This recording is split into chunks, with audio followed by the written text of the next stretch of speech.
Hare Krishna. Let's start with Mangalacharan. Om Ajnanatimirandhasya Jnananjana-shalakaya Chakshurunmilitanena Tasmai Namah Shri Chaitanya Manobhishtam Sthapitam Yena Bhutale Swayam Rupa Kadamayyam Dadati Swapadantikam Vandeham Shri Guru Shri Vandeham Sri Guru Shri Rupam Sagrajatam Sahagana Raghunathanvitam Satam Sajivam Sadhvetam Savadutam Parijana Sahitam Krishna Chaitanya Devam Shri Radha Krishna Padan Sahagana Lalita Shri Vishakhanvitamscha He Krishna Karuna Sindhu Deenabandho Jagatpate Gopesha Gopika Kanta Radha Kanta Namostute Sapta Kanchana Gaurangi Radhe Vrindavaneshwari Rishbhanu Sute Devi Pranamami Hari Priye Jai Shri Krishna Chaitanya Prabhu Nityananda Shri Advaita Gadadhara Srivasadi Gaur Bhakta Vrinda Namo Vishnupadaya Krishna Prishtaya Bhutale Srimate Bhakti Vedanta Swami Iti Namine Namaste Saraswati Deve Gauravani Pracharane Nirvishesha Shunyavadi Paschatya Desha Tarane Mukam Karoti Vachalam Pangum Langayate Girim Yatkripātamaham Vande Shri Gurum Dina Taranam Paramananda Madhavam Shri Krishna Chaitanya Ishwaram Gurve Gaura Chandraya Radhikaya Tadalaya Krishnaya Krishna Bhaktaya Tadbhaktaya Namo Namah Hare Krishna, Krishna Krishna, Hare Hare, Hare Rama, Rama Rama, Hare Rama, Rama Rama, Hare Hare. Hare Krishna. Okay, so this second verse is also memory verse. Let's start. Also, I wanted, let me just. Okay, everyone, let's recite the number 2 verse 2 of Nectar of Instruction or Updeshamrita by Srila Rupa Goswami. So please recite after me.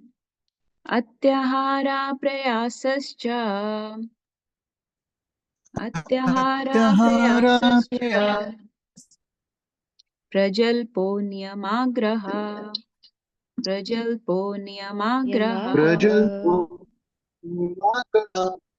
Jansangascha lolyam cha Jansangascha lolyam cha Jansangascha lolyam cha Shadbir bhaktir vinashyati Shadbir bhaktir vinashyati. Let's do it again. Atyahara prayasascha Atyahara prayasascha Atyahara prayasascha Prajalpo niyamagraha Prajalpo niyamagraha Jansangascha lolyam cha Jansangascha lolyam cha Jansangascha lolyam cha Shadbir bhaktir vinashyati Shadbir bhaktir vinashyati. Shadbir bhakti vinashyati.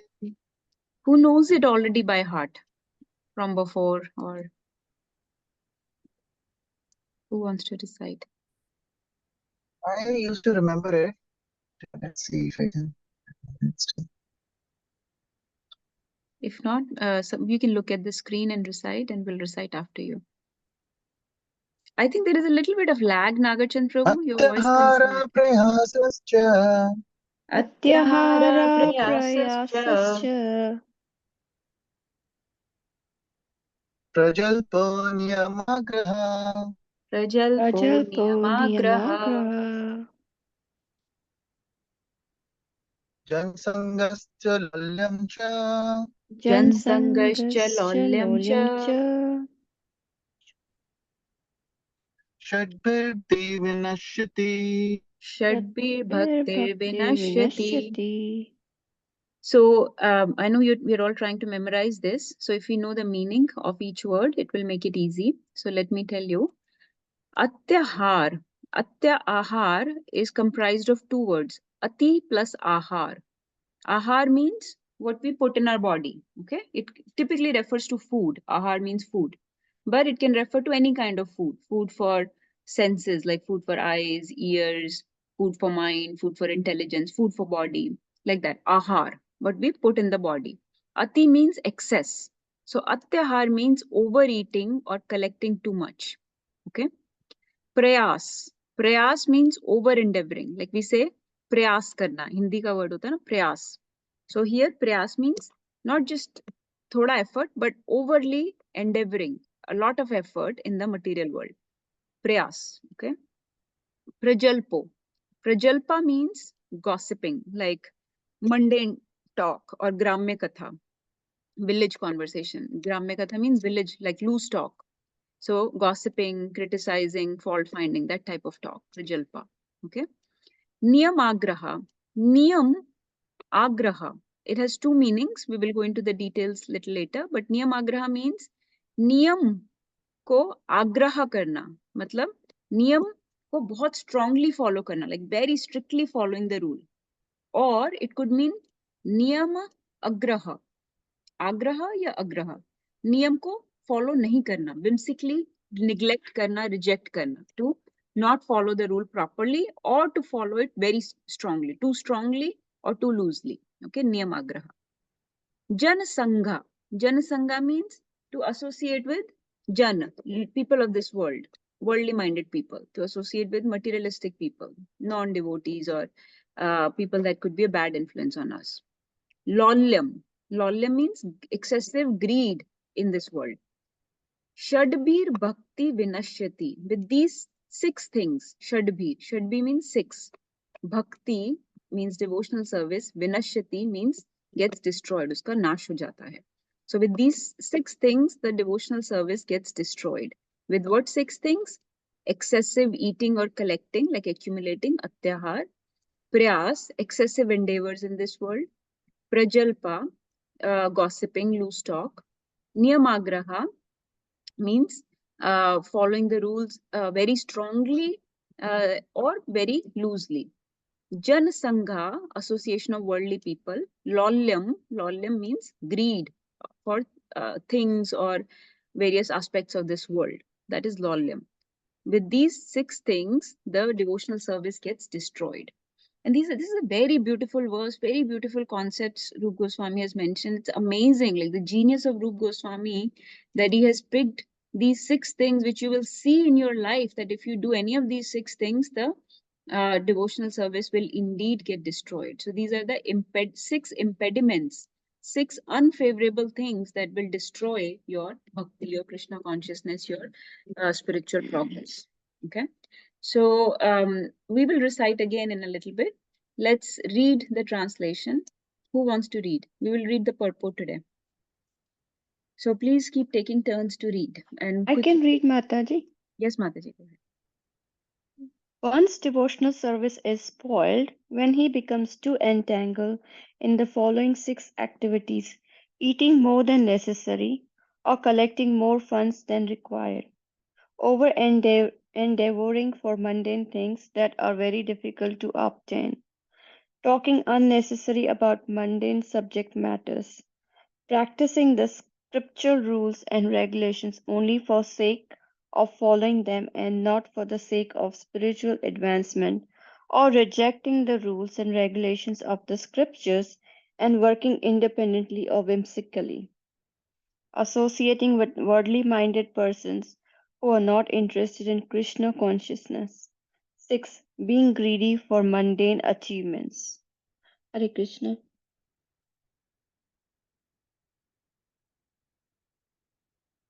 Hare Krishna. Thank you, Mataji, for reading. Let's discuss these six things, okay? Who wants to read? Mataji, want to continue reading? Thoda or? Okay, read till the first paragraph till here, if you're available. Okay, yes, Mataji. Human's life is meant for plain and high thinking. Plain living. Plain living and high thinking. Since all conditioned living beings are under the control of Lord's third energy, this material world is designed so that one is obliged to work. The Supreme Personality of Godhead has three primary energies or potencies. The first is called Antaranga Sakti or the internal potency. The second is called Tas- Tathastha Shakti or the Tatastha Shakti. Tatastha Shakti or the marginal potency. The third is called Bhairanga Shakti or the external potency. The living entities constitute the marginal potency and they are situated between internal and external potencies. Being subordinate as eternal servants of the Supreme Personality of Godhead, the Jiv Atmas or atomic living entities must remain under the control of either the internal or external potency. When they are under the control of the internal potency, they display their natural constitutional activity, namely constant engagement in devotional service of the Lord. This is stated in Bhagavad Gita 9.13. Mahatmanastu mam partha devin prakritam asirita bhajante anaya manaso jnanatva buddhim avyayam. So I can recite this, Mataji. It goes like this. Mahatmanastu mam partha devim prakritim ashrita bhajanti ananya manaso gyatva bhutadim avyayam. Yes, Mataji. O son of Pritha, those who are not deluded, the great souls, are under the protection of divine nature. They are fully engaged in devotional service because they know me as the Supreme Personality of Godhead, original and inexhaustible. Very bold. Let's Haribol. discuss this first paragraph. I'm just going to share my screen. Give me 1 second. So, who can name the three energies of the Lord without looking? Internal potency, marginal potency, and external potencies. Very bold. Yes, Mataji, wonderful. So, which one do we belong to? Marginal. Marginal potency, right? If when we say potency, we can say three potencies: the internal potency, external potency, and the marginal potency. When we say energy, superior energy or inferior energy, right? Energy is sometimes divided into two, superior and inferior. Then what do you say? Who do we belong to? I believe superior because we are part and parcels of Lord Shri Krishna. Yes, superior energy, right? We are the superior energy. Then the body, material world, matter is the inferior energy. But when we speak in terms of potencies, then we say external potency, internal potency, and marginal potency. So here those three potencies are mentioned. On my screen, you can see this flow chart. So external potency is called Bahiranga Shakti. Okay. This is Bahiranga or external, Bahar, external potency. Okay. Bahiranga Shakti. This is Mahamaya. This is the material nature, Mahamaya. Antaranga Shakti is the internal potency. Okay, Antaranga, internal potency. And this is Yogmaya. This is Srimati Radharani. And who is Bahiranga Shakti? Who is the personification of Bahiranga Shakti? Is it Durga Devi? Durga Devi. Yeah, abhi to Navratri chal rahe hain, so you all know Mother Durga is the Bahiranga Shakti. She is the Durga means, she is the controller of this Durg, this fortress that has been made by the Lord, this fortress in which we are caged, the prison. She is the jailer of that prison. So that is the Durga Devi, Bahiranga Shakti. And we are the marginal potency, Tathast. Tat kya hota hai? Tat is the shore. So we are standing on the shore. We are standing on the tat. We have a choice to go either towards internal potency or towards external potency of the Lord. We have the choice to choose between external energy or internal energy, Mahamaya or Yogmaya, Radha Rani or Durga Devi. So we have a choice. So jivas have a choice. That is why they are marginal. They can go either way. And you will see Prabhupada has described this verse 9.13 from Bhagavad Gita, Mahatmanastu mam partha devim prakritim ashrita. Mahatmas are those people who are choosing the Antaranga Shakti, the superior energy or the internal potency of the Lord. Antaranga Shakti, those that select are called Mahatmas. Those people, bhajanti ananya manaso, they can stay in ananya bhakti, they can stay in uninterrupted, unmotivated devotional service. They can stay in constant Krishna consciousness. Okay, they are the Vaishnavas. They are the pure devotees of the Lord, the Mahatmas, because they always choose Antaranga Shakti, the superior energy, the internal potency. Whereas the jivas that pick Bahiranga Shakti or Mahamaya of the Lord to enjoy for themselves, they are basically engaged in personal enjoyment, personal sense gratification, or even Prabhupada will describe they're engaged in extended sense gratification. So maybe they're engaged in sense gratification of their family, of their community, of their country. They're only concerned with the body. They're only concerned with the Bahiranga, superficial. They're only concerned with the temporary. They are only concerned with now and here. They are not concerned with the long-term destination or going back to Godhead. They are making their life comfortable in this illusory material nature. In the Bahiranga Shakti, they're just trying to make their life comfortable. They just want to stay. खुद भी खुश रहें, बाकी लोग भी खुश रहें, but in this particular situation. So they're not concerned with the long-term goal. They're not concerned with the shreyas. They're only concerned with the short-term, the prayas.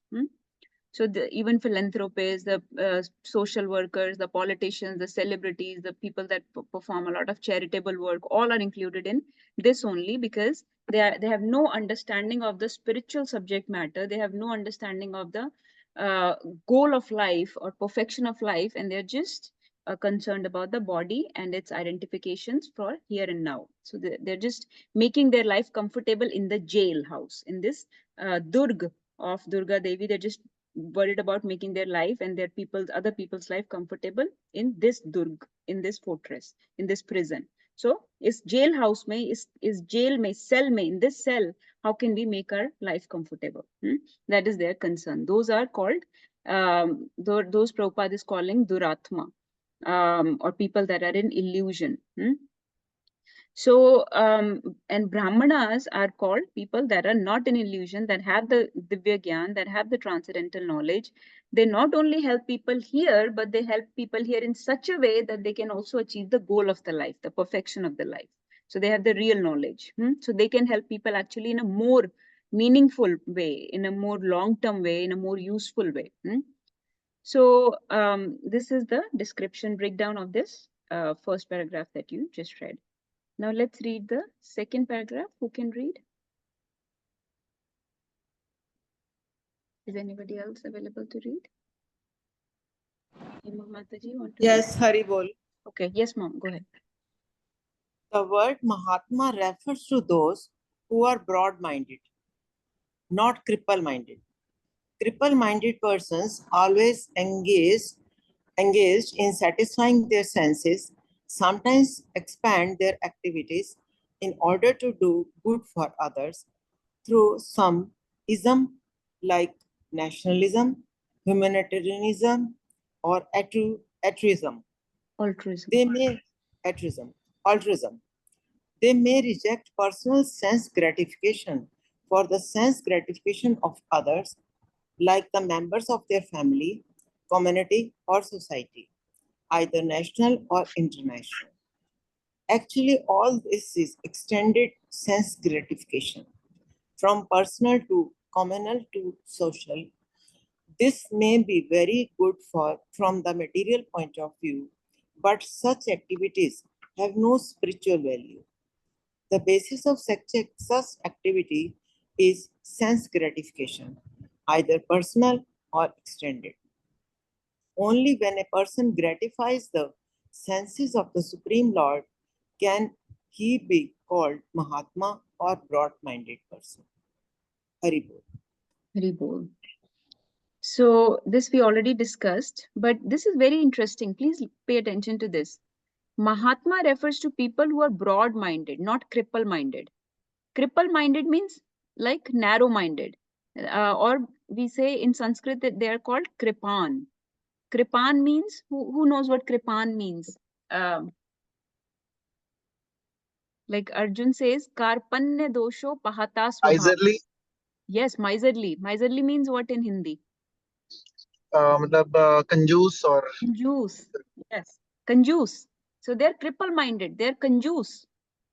They are कंजूस people. So Arjun says Bhagavad Gita में कार्पण्य दोषो पहता स्वभावा पृच्छामि त्वाम धर्म सम्मूढ़ चेता, कि मुझ पे ये कार्पण्य दोष, ये कृपाण, कृपाण बोलते हैं, कंजूस मीन्स कृपाण, ये कृपाण, ये कार्पण्य दोष कहाँ से आ गया है? So he's saying, how did I become so miserly? How did this miserly weakness come upon me? How did I become so cripple-minded, so conjuice, so kripan? This karpanya dosh, how did it come upon me? Karpanya dosho pahata svabhava prichhami tvam dharma. So since I have been overcome by this miserly weakness, this cripple-mindedness, Prichhami tvam dharma. I'm asking you what is the dharma? Sammud cheta, because I have become foolish. Sammud, confused. Sammud cheta, my consciousness, my intelligence has become confused. Then what does he say? कि मुझे बताओ what is Shreya for me? Karpanya dosho pahata svabhava. Yes, Mataji, please. Prichhami tvam dharma samaya. यच्छ्रेयाश्चयन् निश्चितं ब्रूहि तन्मे शिष्यास्तेऽहं शाधि मां त्वां प्रपन्नम्. यच्छ्रेयाश्चयन् निश्चितं ब्रूहि तन्मे. Please tell me for certain what is shreyas for me, what is good for long term. We don't care only about short term. Okay, people that only care about short term keep everything to themselves.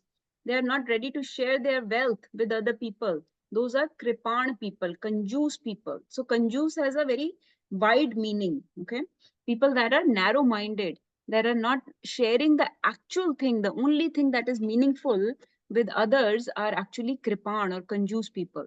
So that is why it is said that Krishna consciousness is the best charity you can do for other people. Yes, you can make their body comfortable also. So that's why Prabhupada has mentioned these do-gooders of the world. He has mentioned these philanthropists, humanitarian people, altruistic people, national leaders, social leaders, community leaders, who are doing some good for people, but on a very superficial plane. They're only addressing the bodily comforts. And we are not saying to neglect the bodily comfort, but to say that this is everything and reject devotional service or spiritual realization, that is the problem. What happens in a lot of communities, societies, countries is that people take this type of superficial charity to be the end all and be all of it. They say that this is all that matters. Spiritual services or realizations or spiritual knowledge, that has जब तक खाना नहीं दोगे तो ये सब चीजों का क्या फायदा? No, you can combine the two. You can do these activities in such a way that they become spiritual, that they have more relevance, they become more meaningful in the long run. So that's the problem with these type of activities, that they are done on a very superficial platform in a very temporary way. Like for example, car hai hamare paas. Now car needs to be cleaned, exteriors need to be cleaned, no doubt, we should clean that. But it also needs to be fueled. It needs fuel, otherwise it will stop running. So you're giving these people all these external comfort, bodily comforts, or just catering to their health and general superficial well-being, but you're not giving the deepest happiness, the deepest satisfaction that they need. So external cleaning is needed, no doubt, but so is internal nourishment also needed. It's like if somebody has, let's say somebody has a lot of acne on their face. Now I just keep giving them cream to put on it to prevent it. So they will put the cream, but their diet is bad. What they're putting in their body is so bad that the acne keeps coming back. So with the cream, if I also tell them to fix their diet, to drink more water, to clean up the toxins in the body, that will help them more in the long run, so that the acne stops coming. Not that every time they have acne, I just keep putting cream on it. No. So we have to cater to internal purification and nourishment as well as external both. But what happens with the miserly people? They're not giving the real thing that will happen in the long run on the deepest level. What will happen, what will help the people the most, they're not giving that, they're holding it back. That's why they are kripan, they are conjuice people. And that is why Arjun was calling himself conjuice. He was saying karpanya dosho pa, mere upar ye karpanya dosh, kripan, conjuice dosh kaise aa gaya? So help me fix it so I can think of the long term goal. Yat shreyas What is the Shreyas? Tell me, what is the long-term benefit for me and for everyone? So Krishna had to take him out of this short-term temporary mindset, bodily mindset, and show him the big picture, that in big picture, this is what is going on. You have to fix this bahar se and andar se, both. So like that, these people are only concerned with the outer externals, not with the internals. But unless we fix the actual internal problem, it will not help to just keep fixing things externally. They'll keep coming back, or they'll come back even in a worse way. So this is something to remember. Let's keep reading. Who wants to read maybe somebody could read the next two paragraphs. They're short. Please keep taking turns. I can read. Navya wants to I read. can read. Oh, sorry, Okay. go ahead. Go ahead. Yeah, Navya is reading.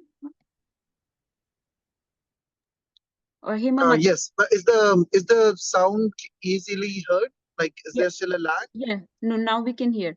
So Navya will read these two. Hema Mataji, you read the next ones. In the above quoted verse from Bhagavad Gita, the words Devam Prakritim refer to the control of the internal potency or pleasure potency of the Supreme Personality of Godhead. This pleasure potency is manifested as Srimati Radharani, or her expansion Lakshmi, the goddess of fortune. When the individual jiva souls are under the control of the internal energy, their only engagement is the satisfaction of Krishna, Mahatma. If one is not Mahatma, he is a Dharmatma, or a cripple-minded person. Such mentally crippled Duratmas are put under the control of Lord's external potency, Mahamaya. Indeed, all living entities within this material world are under the control of Mahamaya, whose business is to subject them to the influence of the threefold miseries. Adi Devi Klesha. Adi-Devic klesha, sufferings caused by demigods, such as droughts, earthquakes, and storms.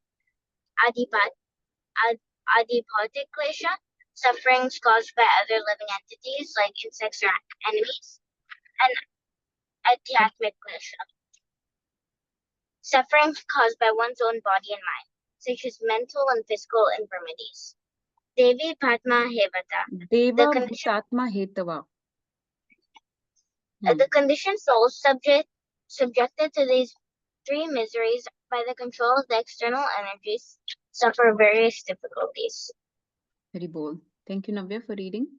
So Prabhupada is further elaborating on people that are under the control of Mahamaya, the external energy, Bahiranga Shakti or Durga Devi.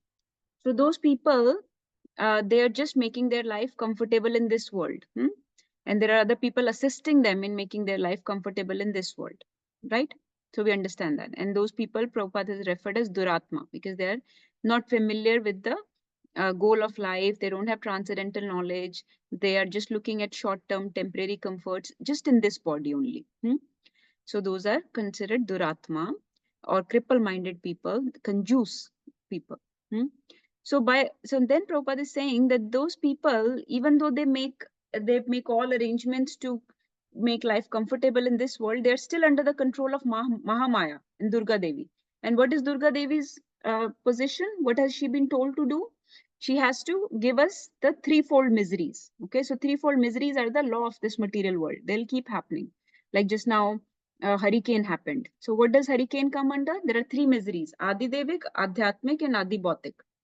Adi Devik is caused by demigods. Adhyatmic is caused by your own mind, body and mind, your own body and mind. And क्या छोड़ा मैंने? Adi Bhautik. Adi Bhautik is caused by other living entities. So Adi Devik, Adi Bhautik, and Adhyatmic. Three type of miseries, kleshas, will be there in this life given by Mahamaya. So hurricane comes under which category? Adi Devik, Adi Bhautik, or Adhyatmic? Is it Adi Devik? Adi Devik, right? Because it is caused by the suffering caused by demigods, like various imbalance in the material world caused by excessive, like forest fires or earthquakes, storms, hurricanes, tsunami, all these things. This is Adi Devik Klesha. And when people cause you problems, you have conflict with someone, someone says something bad to you, fights, arguments, these kind of things come under which category? And you can most welcome to Adi share the bhav, screen. Adi bhav, Adi bhautik. So bhautik, yeah. bhoot kya hota hai? Living entities. They're bhoot, right? Bhoot is living entities. Sarva bhutatma, Krishna says in Bhagavad Gita, hai na? Bhoot word is used for living entities. So adi bhautik means caused by other bhutas, other living entities. Adi bhautik. Adi devik means caused by devas. So adi devik. Adhyatmik. Adhyatmic caused by one's own body and mind. Like any disease happens in one's body, either physical or mental problem, that is adhyatmic. So in this way, Prabhupada is saying that these threefold kleshas, threefold miseries will always be caused by Mahamaya. This is the law of material nature. And also the four problems of life. What are the four problems of life that will keep happening with each body? These were three kleshas, threefold miseries. What are the four problems that everybody has to go through when you take a body? Birth, death, disease, old age. Or you can say in the sequence, birth, old age, disease, and death. This everybody has to go through. Birth, old age, disease, and death. Janam, mrityu, jara, vyadhi. These four are the problems of life. So conditioned soul that is just concerned with the comforts of this material body and is just staying in this body, taking shelter of Mahamaya, Prabhupada is saying that person will keep coming back. So now my question to you is, why is Prabhupada mentioning all this in relation to Atyahara, Prayasas? Prabhupada is saying these 6 things we should not do. Why is Prabhupada talking about Mahamaya, Duratmas, all this? Prabhupada is talking about all this so that he can give us the big picture. So he can show us that we need to take a step back and center ourselves, that this is the goal of life. Then we will be able to understand what things need to be done in order to achieve that goal of life. Why or how we can take the shelter of Yog Maya at every step, how we can choose Krishna consciousness over this material world at each step, so that those 6 things become easy to do in our life. So Prabhupada is giving us the goal of life. He's saying the goal is not to take shelter of Mahamaya, the goal is to take shelter of Yog Maya, to become a Mahatma, to become a broad-minded person who keeps the long-term goal in center, who keeps not the short-term comforts, the temporary comforts, but the long-term goal in center, who keeps the Shreyas in center. Then only you will understand the importance of Atyahar, Prayas, Prajalpa, all this. Otherwise, you will think, oh, these things are very nice to do. Why can't I do these things? But because these things will take you away from your goal of life, these things will take you away from Krishna consciousness. That's why Prabhupada is centering us. He's giving us, this is the goal of life. That's why you need to be practicing these 6 things to stay in Krishna consciousness at all times. Okay, let's read the, Hema Mataji, you can read the next 2. The main problem confronting the conditioned souls is the repetition of birth, old age, disease, and death. In the material world, one has to work for the maintenance of the body and soul. But how can one favorable for the execution of Krishna consciousness? Everyone requires possessions such as money and other things necessary for the maintenance of the body, and one should not collect more than necessary for his actual basic needs. If this natural principle is followed, there will be no difficulty in maintaining the body. According to nature's arrangement, living entities lower on the evolutionary scale do not eat or collect more than necessary. Consequently, in the animal kingdom, there is generally no economic problem or scarcity of necessity. If a bag of rice is placed in the public place, birds will come, eat a few grains, and go away. A human being, however, will take away the whole bag. He will eat as his stomach can hold, and then try to keep the rest in storage. According to scriptures, this collecting of more than necessary, atyahara, is prohibited. Now the entire world is suffering because of it. Very bold. Hare Krishna. So this point we already discussed, that there will be repetition of birth, old age, disease, and death. Then Prabhupada is now coming to this point of this verse. So now the actual verse starts, Atyahar. So this verse is giving us the basic principle of how to live in this world. So we understand that we are Tatastha Shakti, we are marginal potency. We have a choice to either choose Yogmaya or Mahamaya. We have a choice to either become a Mahatma or Duratma. We have a choice to either become Krishna conscious or material conscious. That's why Prabhupada gave us all these few paragraphs in the beginning. So we understand that we have to live in this world. We are living in a material world, and it is very difficult to be spiritual in this material world. It is very difficult to be Krishna conscious in this material world, because material world is designed for material comforts, for, and it has all these problems. So for a spiritual being, this place is very difficult to live spiritually. So we have to live here in such a way that we can maintain the body and soul together, so that the soul can keep advancing on its spiritual journey back to Godhead. So we have to make the best use of the bad bargain. We are in a very bad situation. We are stuck in the body. We are stuck in the world. So we have to make the best use of whatever has been given to us. Somehow we have to maintain our body and soul together. So this verse is telling us how to live in this world so that we can stay in Krishna consciousness and not get affected by Mahamaya or materialistic consciousness. How can we, our Naam Bhajan is most important. Our chanting is most important. How can we live in this world so that we can chant every day properly? How can we avoid the excessive influence of Mahamaya on us? How can we avoid those unfavorable things, those things that are an impediment in our progress? That is the keys, the sutra given in this particular verse. Okay. So we understand Krishna consciousness is very difficult to practice in material world. It is very difficult to be spiritual. So we have to live very, very carefully. We have to conduct ourselves, live in this body and in this world in such a way that we engage with the material world only to the extent that it is needed and not excessively. Okay. So the first thing Prabhupada is saying in that principle, how to engage with this material world only to the extent that it is needed. The first thing is atyahar. Avoid atyahar. Avoid eating too much or accumulating more than what is necessary. Don't collect unnecessary stuff. Okay, that is atyahar. So that there comes the concept of simple living, simple living or plain living. And I told you before, atyahar means ati plus ahar. Ahar typically refers to food, but it can refer to food for senses, food for mind, food for intelligence. Everything has to be restrained. Everything has to be regulated, controlled. So you cannot have excessive thoughts in your mind, excessive emotions, excessive desires either. That is also atyahar. You cannot have excessively feeding the senses, watching too much, hearing too much, speaking too much, or too much eating. All those things also have to be restrained. So how much food you put in your senses needs to be restrained. Similarly, intelligence also.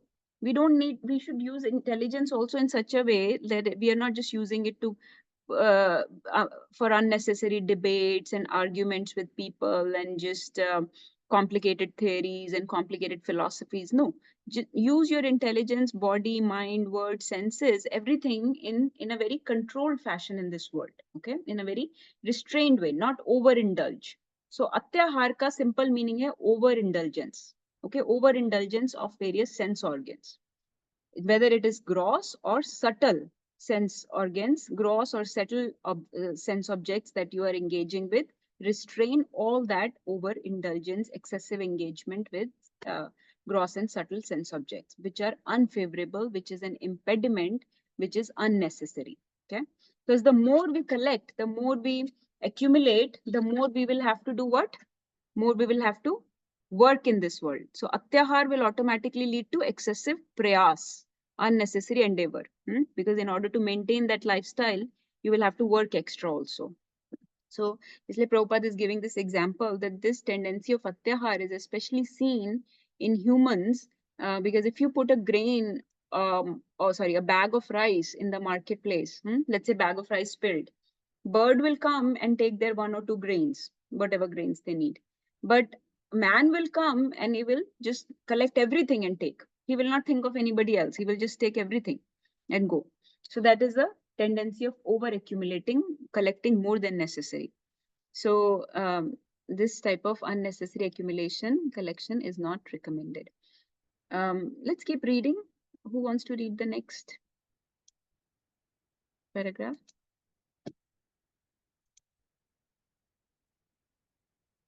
Ramesh Prabhu, you want to read? Yes, Mataji. So sorry, this is the one that is highlighted, right? Yes, Prabhu, put the whole paragraph. Okay. Yeah, I'm just watching from the phone. It's a little bit difficult for me. One Sure. second. You want to read next one? No, I can read it. I can read the next one. Yes, I'll be better prepared. Okay. Anybody else? Sheetal Mataji, are you available? Or if not, Rekha Mataji. Yes, Mataji, I can read. Okay, go ahead. कहाँ से पढ़ना है माताजी? यहाँ से. हाँ. Hare Krishna, Dandavat Pranam. Collecting and eating more than necessary also causes prayasa or unnecessary endeavor. By God's arrangement, anyone in any part of the world can live very peacefully if he has some land and a milk cow. There is no need for man to move from one place to another to earn a livelihood, for one can produce food grains locally and get milk from cows. That can solve all economic problems. Fortunately, man has been given higher intelligence for the cultivation of Krishna consciousness or the understanding of God, one's relationship with Him, and the ultimate goal of life, love of God.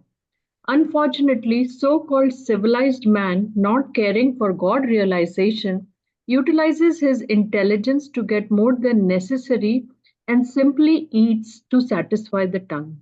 By God's arrangement, there is sufficient scope for the production of milk and grains for human beings all over the world, but instead of using their higher intelligence to cultivate God consciousness, so called intelligent men misuse their intelligence to produce many unnecessary and unwanted things.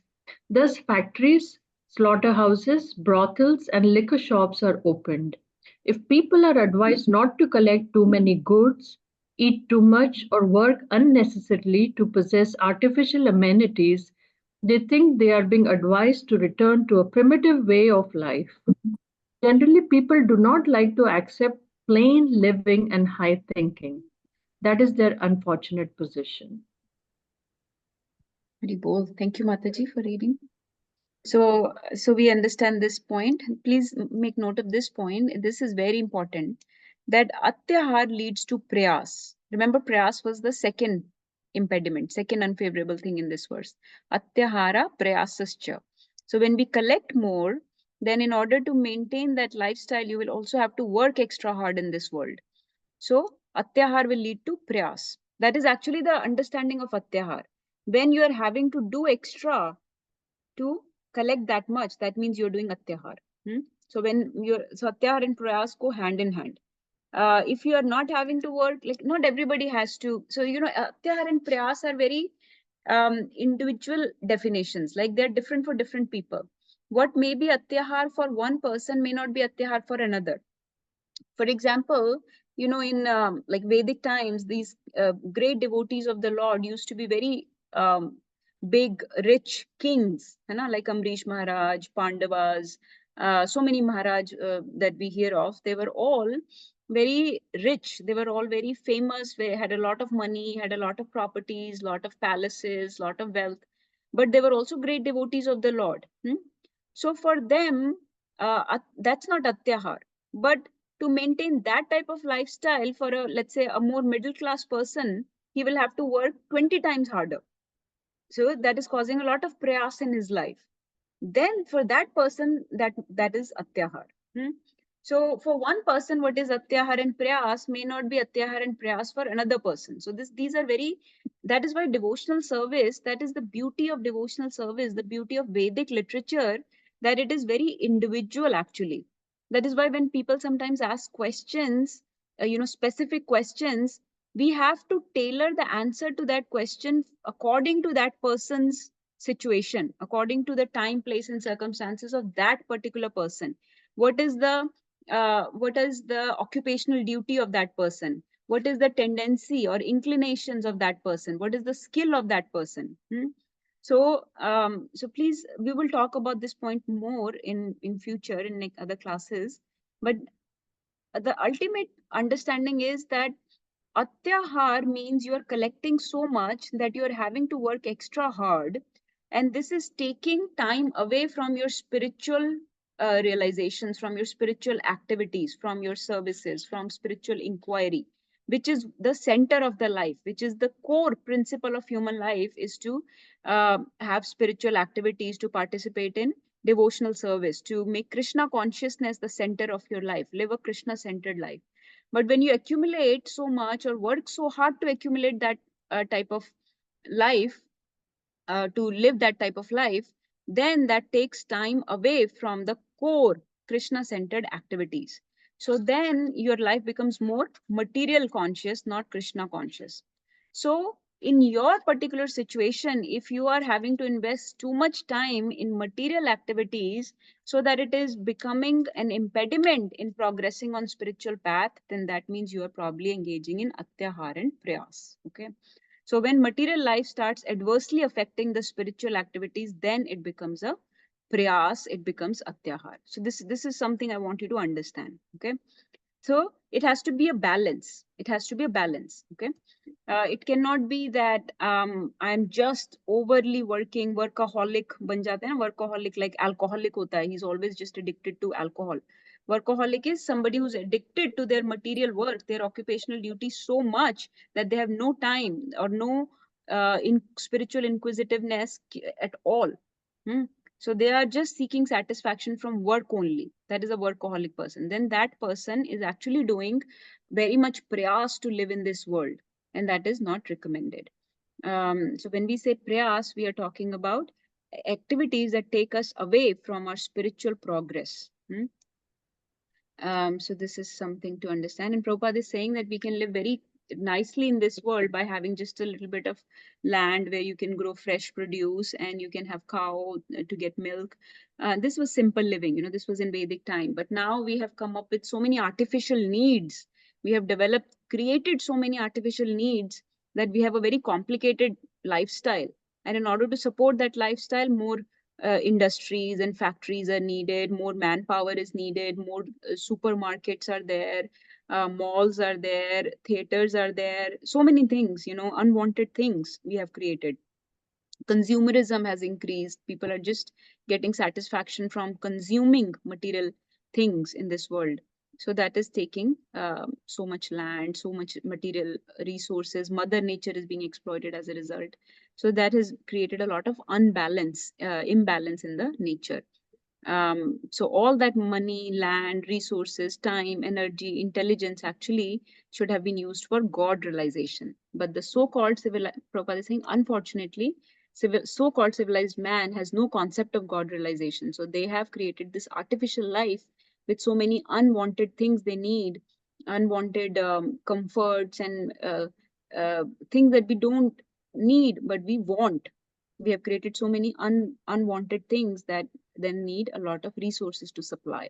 So much manpower, factories, etc., needed to supply those things.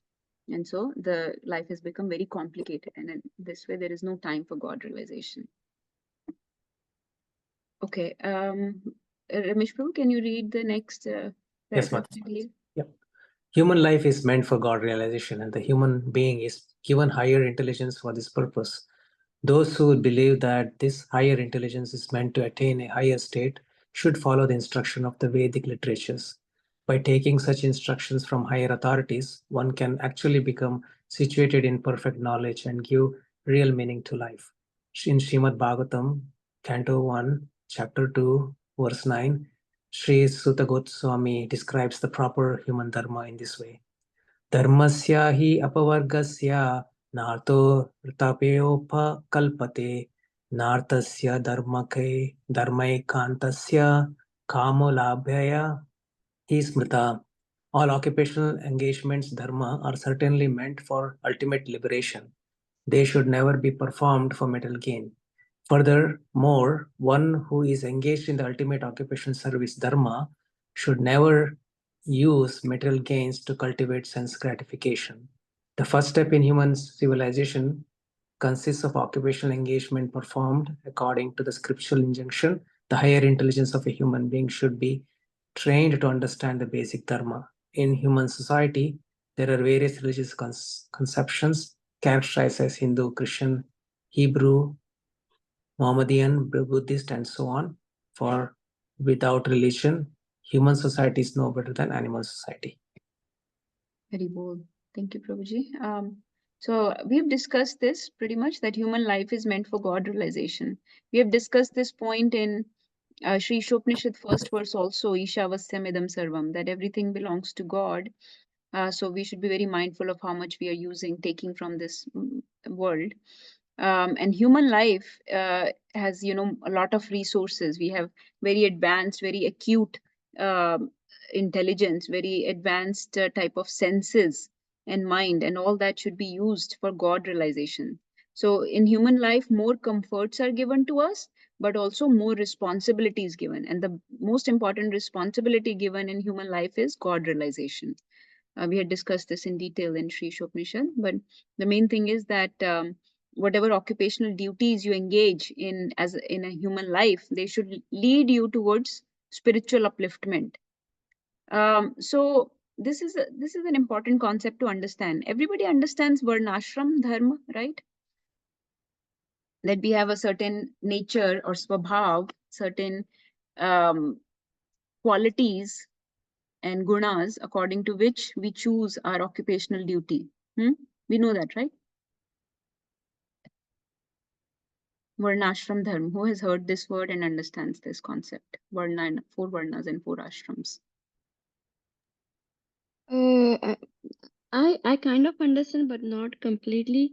Is it Brahmanas, Sudras, Kshatriyas, and Vaishyas. Vaishyas? So Kshatriyas' occupational duty is to fight. Hmm. Brahmanas is, devotional, like priest. And the Sudras is in the labor, and the Vaishnavas are the businessmen. Vaishya, not Vaishnava, Vaishya.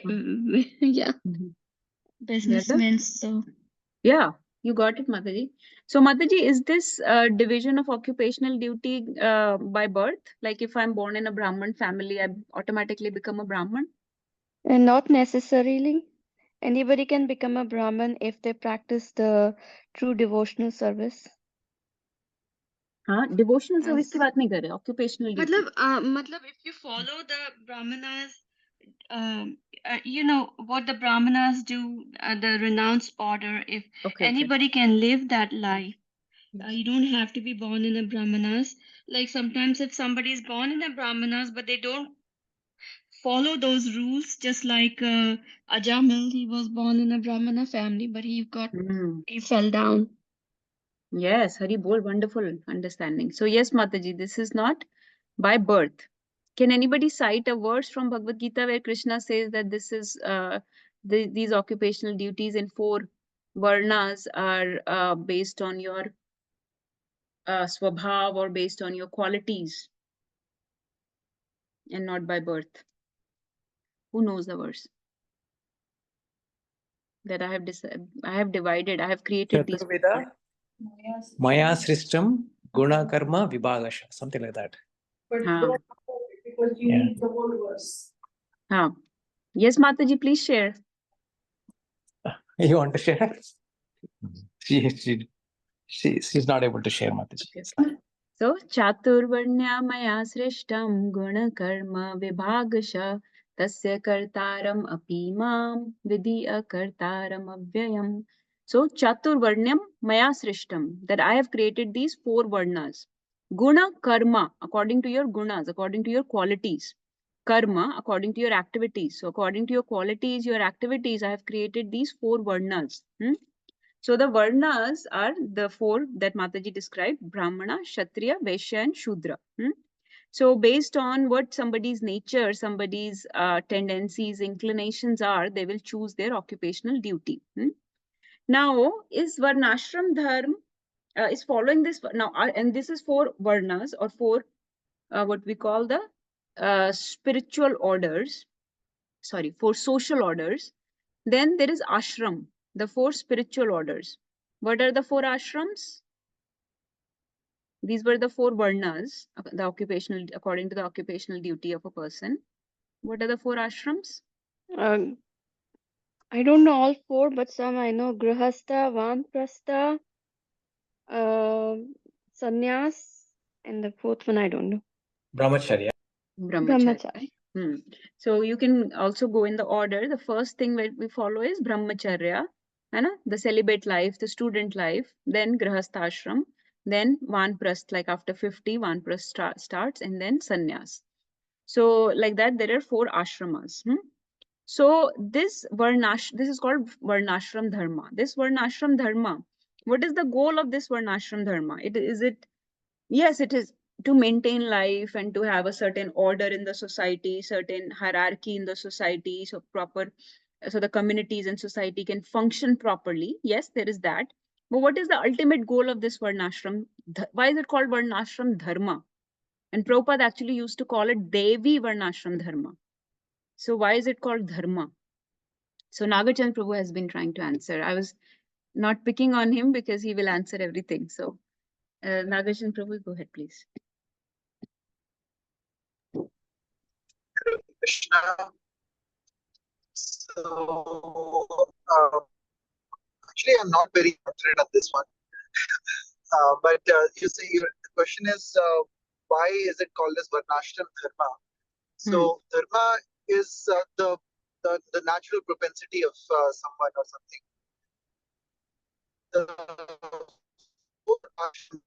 Your voice is breaking quite a bit.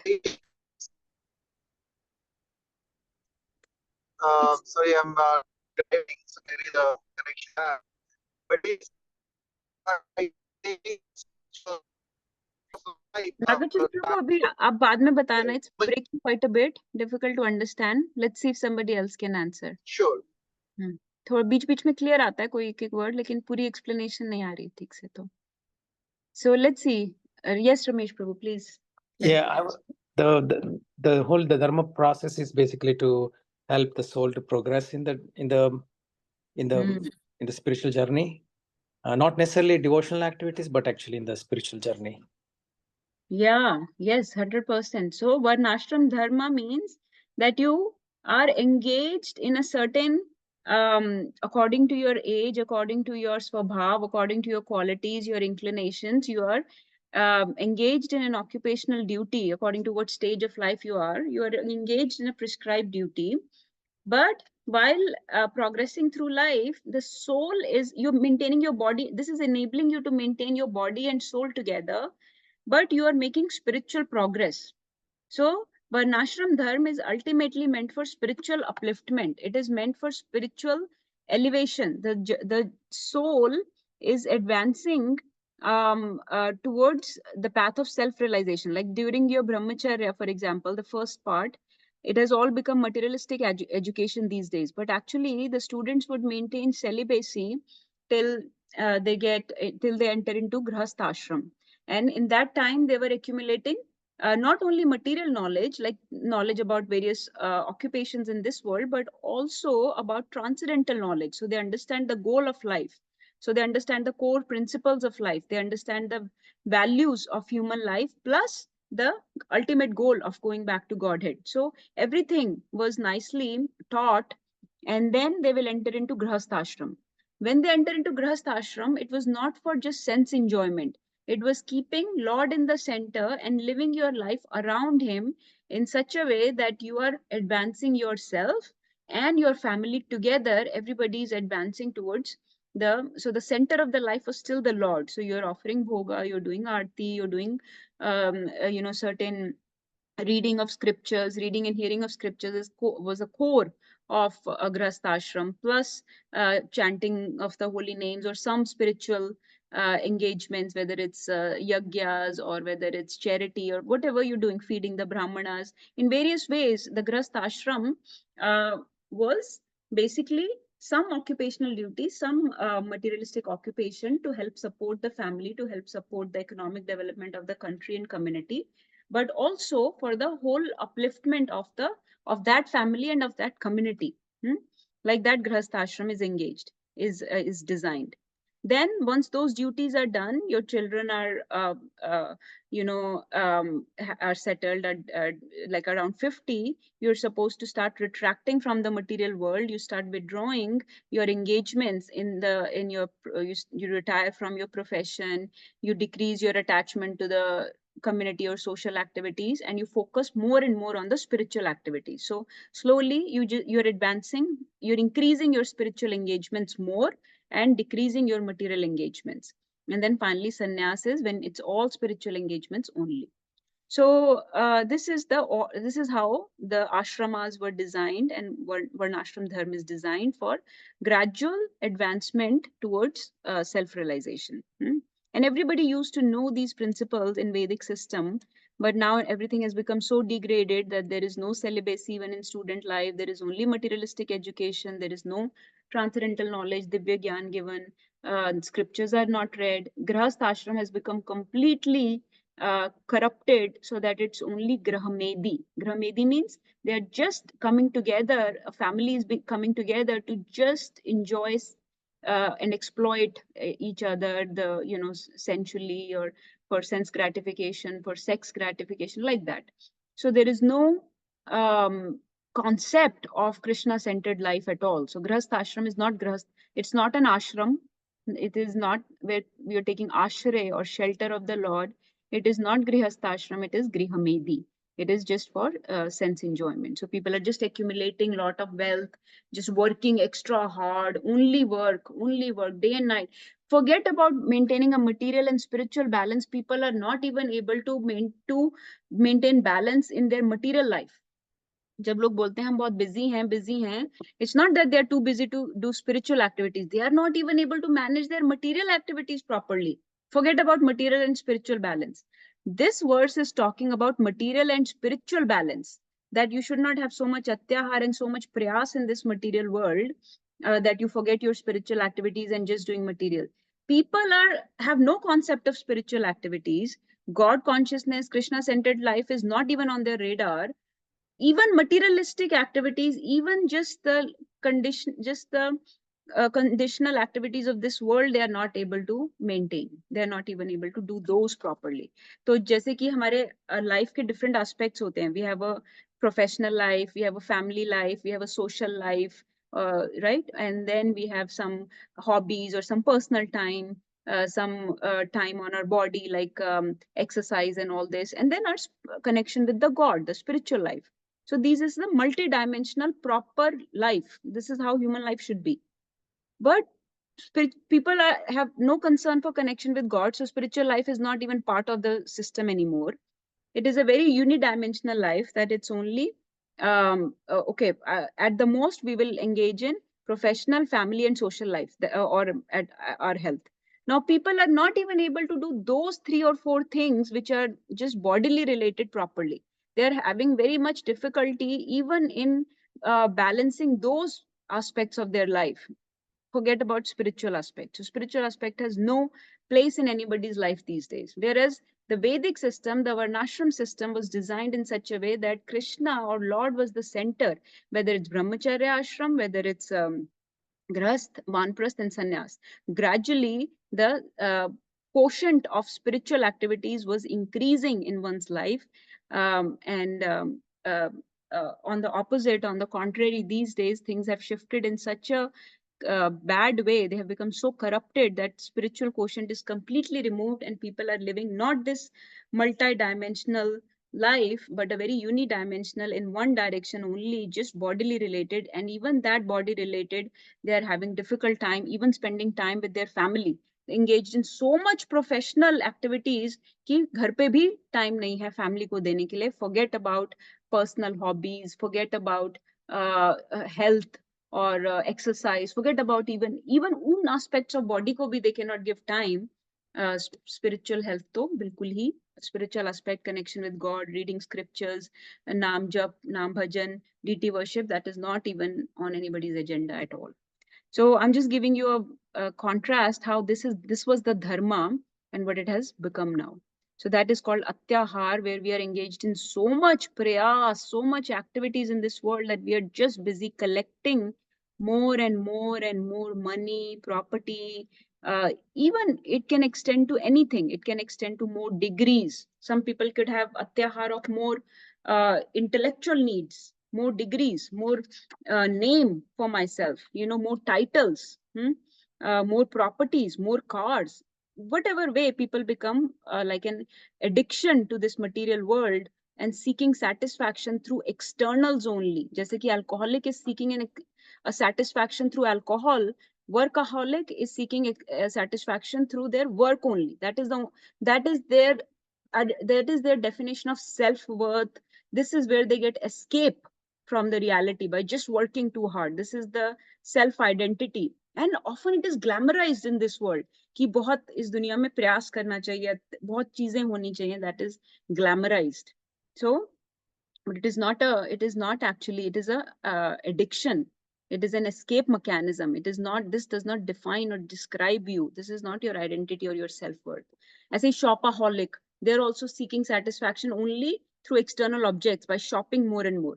So these people are externally very well um, enriched, embellished, because they have so much property, name, fame, degrees, but internally very, very hollow, very, very hollow, because they're not spending any time on spiritual activities. So this verse is talking about a balance in such a way that we can carry both the things together, not just material activities, and so much to such an extent that our material life starts getting damaged, getting adversely affected. So needing external things for satisfaction or self-worth is a very harmful way of living in this material world. So the verse is actually telling you how to live in this material world, not engage with the material world so much that our spiritual, devotional, Krishna conscious activities get harmed. So this is only about atyahar and prayas, and the verse is going on more. We have only read half of the purport. We'll read next half next time. Atyahar and prayas is इन 6 चीजों में से अत्याहार, प्रयास, prajalpa, नियमाग्रह, जनसंगा and लौल्यम, इन 6 चीजों में से I think अत्याहार, प्रयास and नियमाग्रह, these 3 things need maximum time.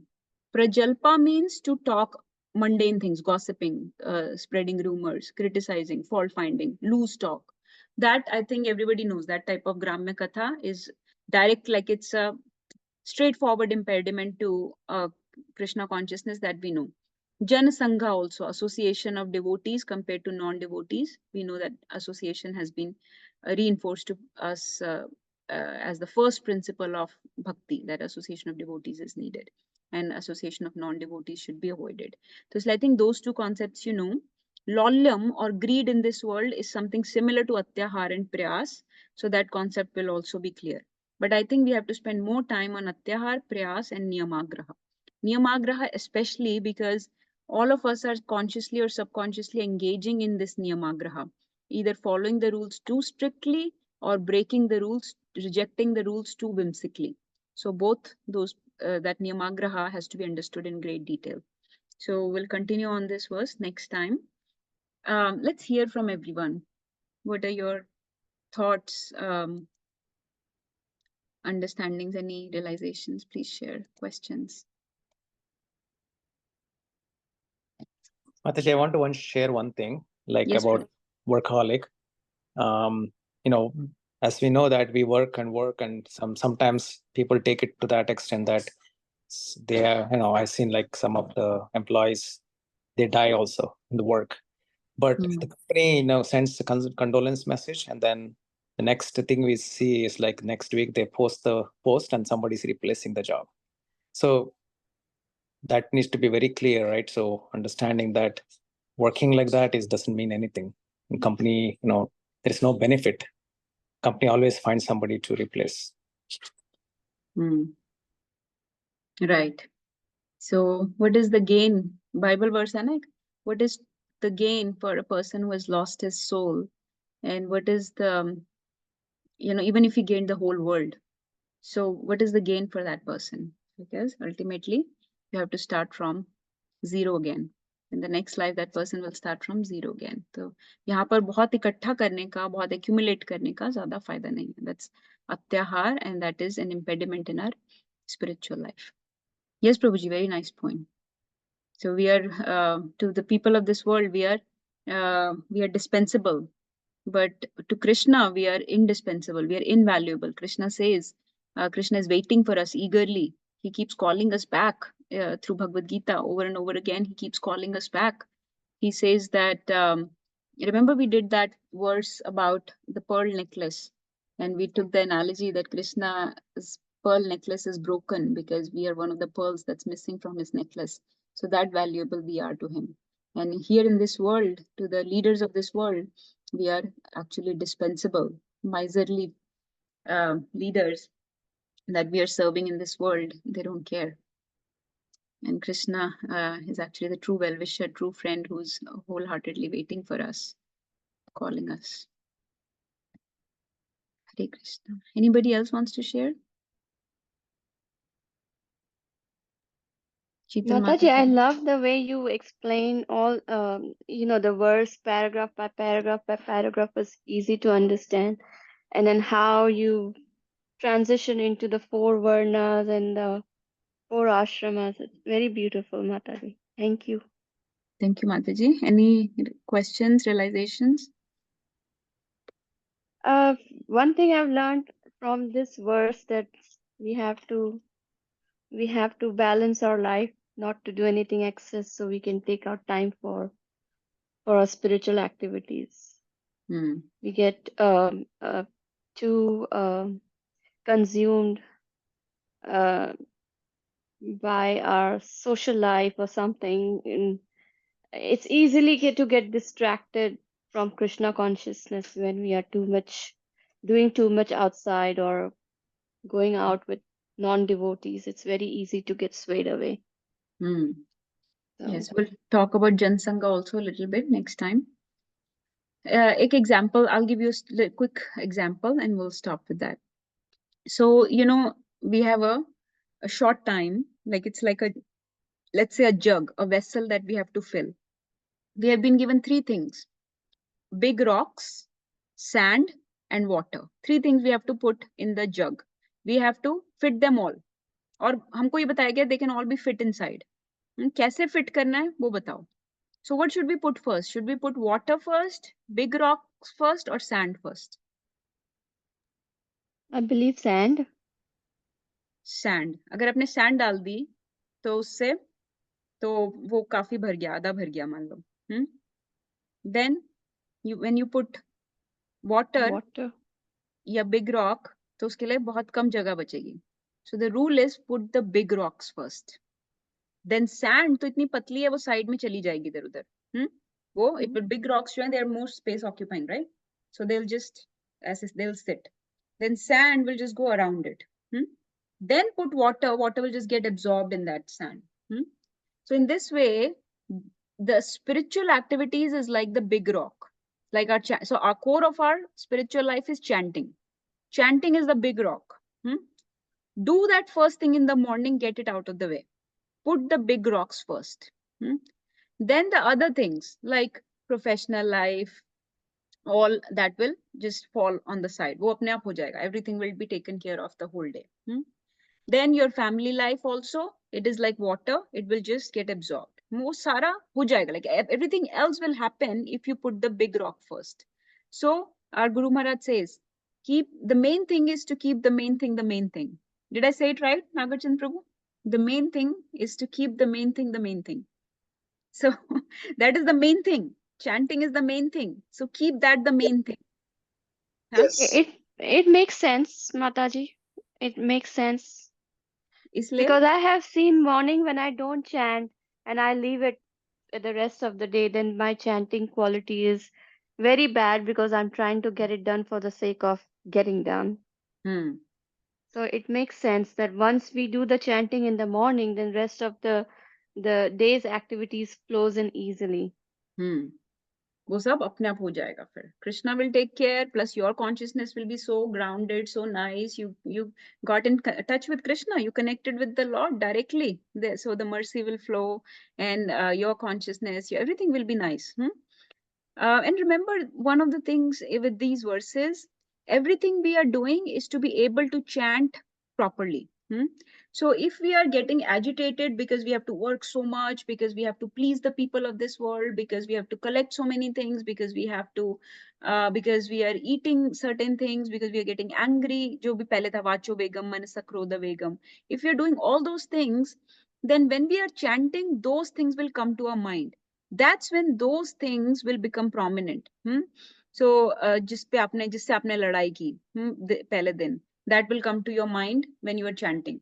किसी ने आपको गलत बोल दिया and you said retorted something back which was against your principles, that will come to your mind.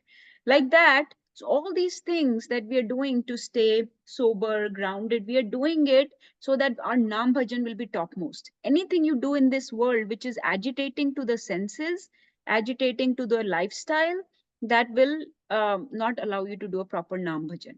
Okay, it will be disruptive, it will be disturbing at that time. So if we are agitated in body, mind, words, we cannot chant. That is why Mahaprabhu has said that Trinadapi Sunichena Tarorapi Sahishnu. That is why tolerate the urges of this world, tolerate the people of this world, tolerate the difficulties of this world, because then you will feel very nice and grounded. And when you sit to chant in that mood, you will be able to chant properly. तो किसी से लड़ाई नहीं करनी तो tolerate कर लो, रुक जाओ, it's okay, because when will this pay back? This will pay back at the time of chanting, when you will be feeling so nice because you held the urge to eat something bad, to retort something bad to somebody. That's when all this control of senses or control of proper lifestyle will kick in. So this is something to think of, that if I'm living, we have to adjust our lifestyle for a proper spiritual consciousness. So this is telling us what lifestyle to have. So pehle wale mein tha, the first verse was about how should we coordinate our body, and now the second verse is about how we should live in this world, how we should engage with this world. So we should engage very carefully, not take too much of this world, not do atyahar, and not work too much in this world to accumulate these things, not do prayas. Then how much to interact with the people of this world. All this has to be done very carefully. And ultimately, all of that will lead to a very nice mood, very nice mindset when you are sitting down to chant. All right, I'll stop here. Thank you so much, everyone, for joining. Vancha kaltarubhyascha kripa sindhubheva patitanam pavanebhyo vaishnavebhyo namo namah. Guruve Gaura Chandraya Radhikaya Tadalaya Krishnaya Krishna Bhaktaya Tadbhaktaya namo namah. Shri Upadeshamrita की जय, श्रीला रूप गोस्वामी पाद की जय, जगद्गुरु श्रील प्रभुपाद की जय, गौर भक्त वृंद की जय. All glories, all glories, all glories to all assembled devotees. All glories to Guru Gauranga. Hare Krishna.